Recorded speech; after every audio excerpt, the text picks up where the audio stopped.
America एक तरफ जहां रशिया यूक्रेन वार में फंसा हुआ है, वहां दूसरी तरफ गाजा में इजरायली जेनोसाइड के वजह से पूरी दुनिया में हम अमेरिका के डाउनफॉल देख रहे हैं। ऊपर से अमेरिकन प्रेसिडेंट डोनाल्ड ट्रंप ने पूरी दुनिया के साथ टैरिफ वार अनाउंस कर चुका है। दुनिया के लगभग 70 देशों के ऊपर अमेरिका ने टैरिफ इम्पोज किया है।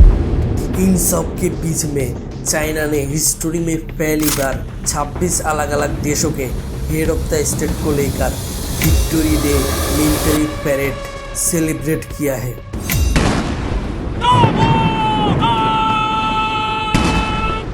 जहां नॉर्थ कोरिया के प्रेसिडेंट किम जोंग उन और रशियन प्रेसिडेंट व्लादिमीर पुतिन भी शामिल हुआ था। हिस्ट्री में पहली बार नॉर्थ कोरियन प्रेसिडेंट किसी मल्टीलेटरल इंटरनेशनल मीटिंग में शामिल हुआ है। 1959 से नॉर्थ कोरिया को वेस्ट और अमेरिका के द्वारा आइसोलेट करने का बहुत ज़्यादा कोशिश किया गया है, लेकिन वो सब पीछे छोड़ के अब नॉर्थ कोरिया भी ग्लोबल कम्युनिटी के साथ साथ सामने आने की कोशिश कर रहा है। हमेशा की तरह Kim Jong Un north Korea के प्रेसिडेंट अपना आर्मर 10 में बैठ के बीजिंग में गया है और इस विक्ट्री डे मिलिट्री परेड में शामिल हुआ है। दोस्तों, आप सवाल आता है ये विक्ट्री डे मिलिट्री परेड क्या है और चाइना के लिए ये विक्ट्री डे मिलिट्री परेड इतना ज़्यादा इम्पोर्टेंट क्यों है?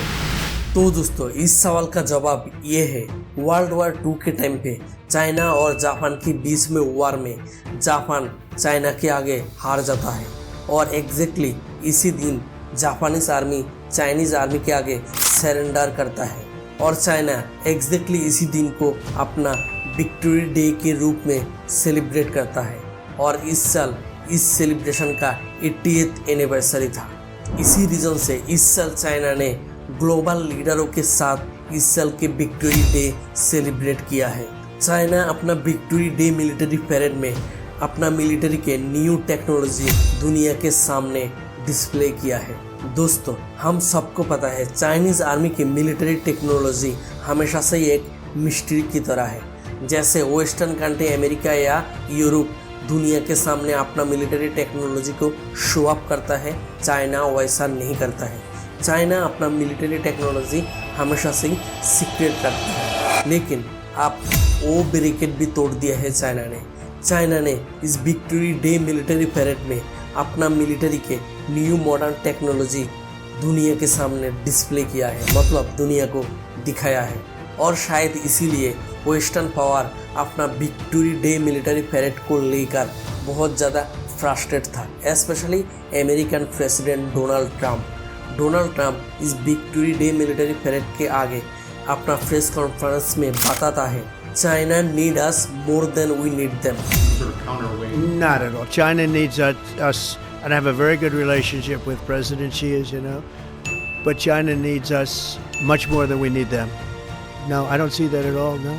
मतलब चाइना के लिए अमेरिका ज़्यादा इम्पोर्टेंट है, लेकिन अमेरिका के लिए चाइना उतना ज़्यादा इम्पोर्टेंट नहीं है। लेकिन दोस्तों, इस साल चाइना में विक्ट्री डे मिलिट्री परेड के साथ साथ एक और इम्पोर्टेंट चीज़ हुआ है और वो था एससीओ के समिट।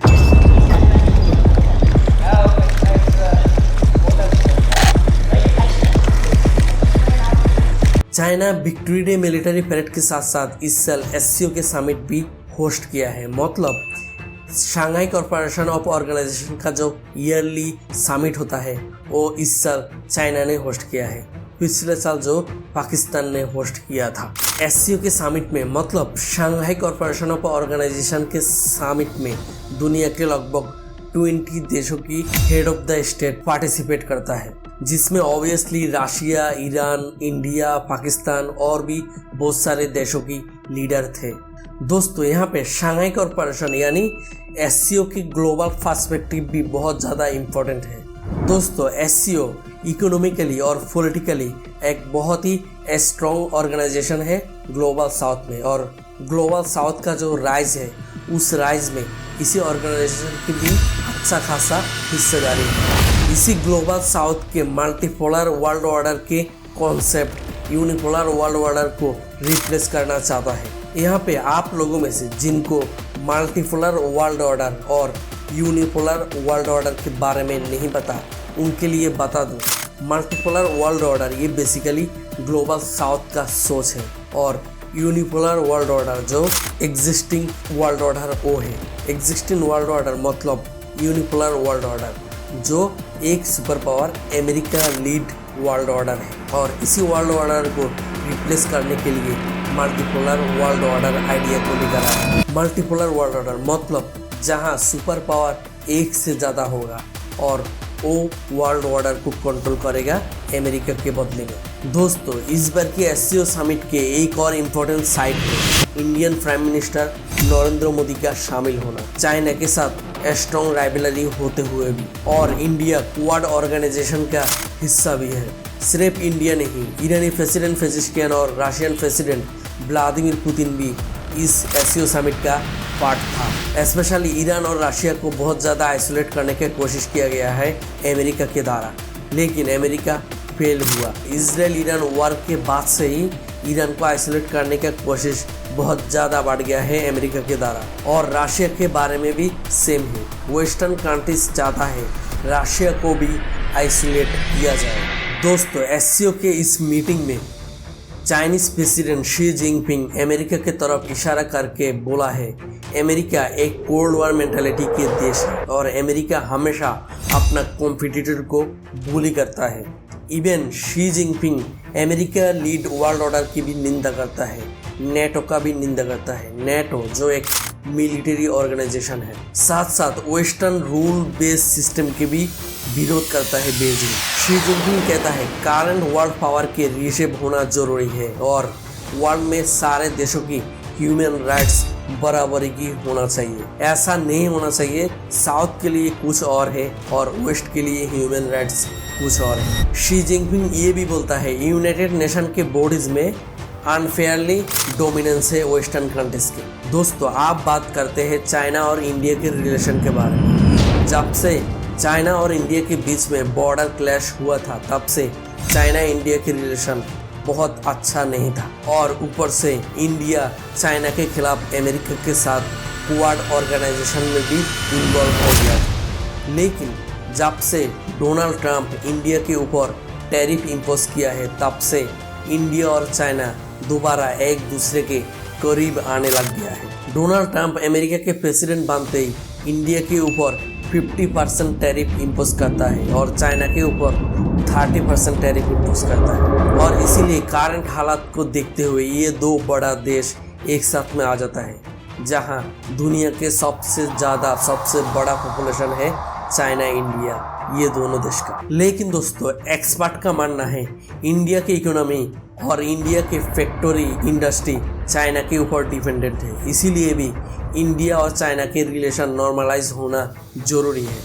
और ऊपर से इंडिया चाइना के रिलेशन में एक और फैक्टर है जो है पाकिस्तान। हम सबको पता है पाकिस्तान के साथ चाइना के रिलेशन बहुत ही गहरा और स्ट्रॉन्ग, तो इसलिए भी चाइना और इंडिया के रिलेशन कितना ज़्यादा आगे बढ़ पाएगा इसका कोई गारंटी नहीं है। दोस्तों, हम पहले ही बता चुका है आपको, रशिया को आइसोलेट करने में वेस्टर्न कंट्री फेल हुआ है और इस एससीओ मीटिंग में ये बात बिल्कुल क्लियर हो चुका है। Russian president Vladimir Putin, Indian prime minister Modi और चाइनीज प्रेसिडेंट शी जिनपिंग, ये तीनों लीडर बहुत ही स्माइलिंग के साथ, बहुत ही लाफिंग के साथ क्लोजली एक दूसरे के साथ बात करते हैं और ये मीटिंग वेस्टर्न कंट्रीज के लिए एक सेटबैक की तरह है डिप्लोमेसी में। और अब तो वेस्टर्न कंट्री और अमेरिका इंडिया को ब्लेम कर चुका है क्योंकि इंडिया रशिया से बहुत ज़्यादा ऑयल खरीदा है रशिया यूक्रेन वॉर के टाइम पे। इस ऑयल बाइंग से रशिया को बहुत ज़्यादा इकोनॉमिकली मदद मिला है इंडिया से। मतलब ये इंडिया के तरफ से वाशिंगटन को एक मैसेज है, डिप्लोमेटिक मैसेज है। अगर इंडिया के ऊपर प्रेशर डाला गया तो इंडिया चाइना और रशिया के और ज़्यादा करीब हो जाएगा।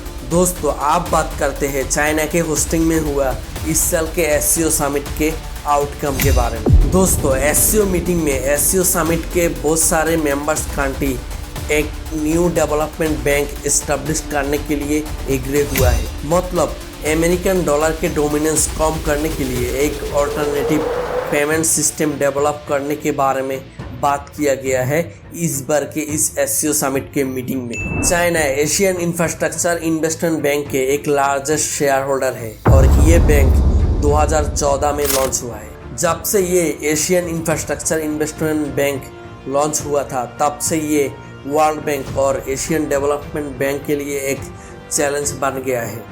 दोस्तों, चाइना दुनिया के नेक्स्ट सुपर पावर है और दुनिया के नेक्स्ट वर्ल्ड ऑर्डर चाइना के द्वारा कंट्रोल किया जाएगा, क्योंकि जहां अमेरिका जैसा सुपर पावर आज के दिन दुनिया के अलग अलग देशों के ऊपर टैरिफ लगा रहा है अपना इकोनॉमी को बचाने के लिए, वहां चाइना ठीक इसके उलट कर रहा है। चाइना दुनिया भर में अलग अलग देशों को ग्रांट दे रहा है फ्री में और लोन के ऑफर भी कर रहा है। जैसे कि Chinese president Xi Jinping announce किया है 280 मिलियन डॉलर की ग्रांट एससीओ मेंबर देशों को दिया जाएगा फ्री में, और इसके अलावा भी 1.4 बिलियन डॉलर के लोन का भी ऑफर किया है एससीओ मेंबर्स कंट्रीज को। तो दोस्तों, यहाँ से पता लग गया है चाइना के राइज टेक्नोलॉजी में और इकोनॉमी में अमेरिका के भी आगे चला गया है। दोस्तों, आज के वीडियो यहाँ तक ही था।